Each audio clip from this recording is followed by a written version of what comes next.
इमाम आज़म के शागिर्द हैं बिन मुबारक ना, तो वो कहते हैं कि मदीना में ना मुलाकात हुई इमाम बाकिर की और इमाम आज़म अबू हनीफ़ा की।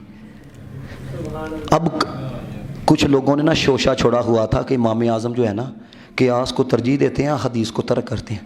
तो इमाम बाकिर ने ना जब इमाम आज़म अबू हनीफ़ा को देखा तो देख के कहने लगे, मुझे पता लगा है कि आप क़ियास की बना पर मेरे जद्द अमजद जनाब मोहम्मद मुस्तफ़ा अलैहिस्सलातु वस्सलाम की अहदीस को तर्क करते हैं क़ियास की बना पर। अब अदब देखना ज़रा, यकीन करो रूह तक सुकून ना पहुँचेगा तो फिर कहना।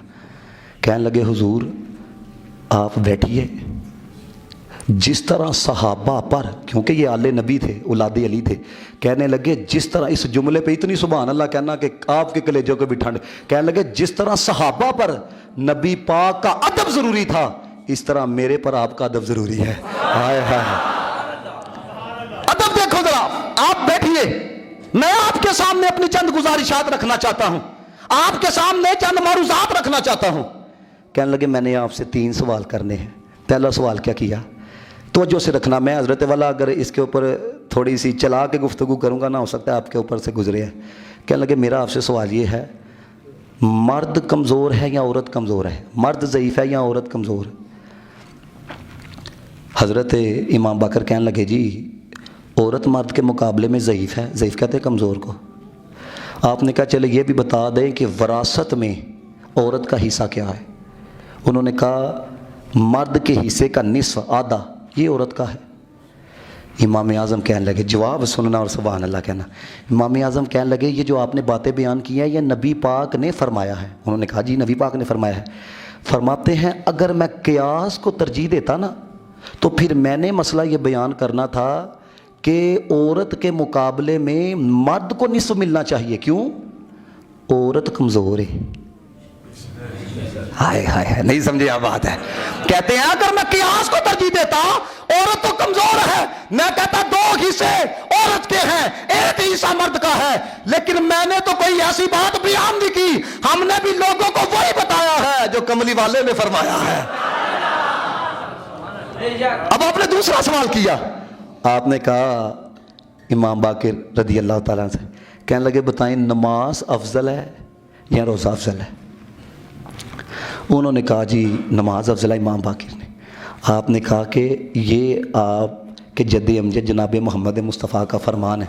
उन्होंने कहा जी फरमान है।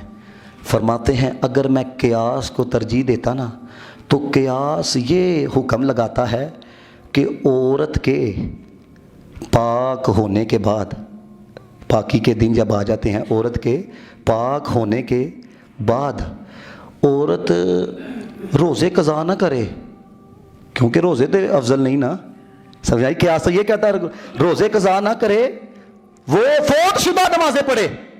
क्योंकि कौन अफजल है जी? नमाज अफजल है ना। तो आपने कहा कि क़ियास तो ये कहता है कि औरत जब पाकी के दिनों के अंदर आ जाए तो वो क्या करे, वो तो रोज़ों की बजाय नमाज की कज़ा करे। तो फरमाते हैं हमने तो कोई ऐसी बात नहीं की, वही बताया है जो मदीने वाले ने फरमाया है। अब तीसरी दलील सुनना, फिर आगे ये भी बताऊंगा इमाम बाकिर ने फिर कैसी मोहब्बत का इजहार किया।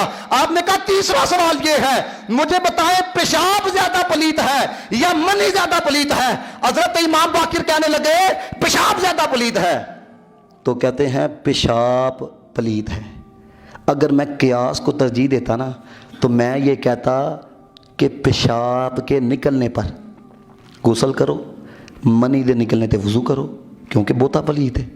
हमने तो ऐसी कोई बात नहीं कही है। समझ आ रही बात की? अंदाजा ये है हजरत वाला किसी को कायल करने का तरीका, किसी को समझाने का तरीका। इमाम बाकिर ने जब गुफ्तगू सुनी इमाम आज़म अबू हनीफा रहमतुल्लाह तआला अलैह की, अपनी जगह से उठे, हजरत इमाम आज़म को सीने से लगाया और आपके सर के ऊपर बोसा दिया। यानी अंदाज उनका मुझे बता रहा था वो जड़िया गल्ला करके कलेजे च ठंड पा चढ़िया है। यानी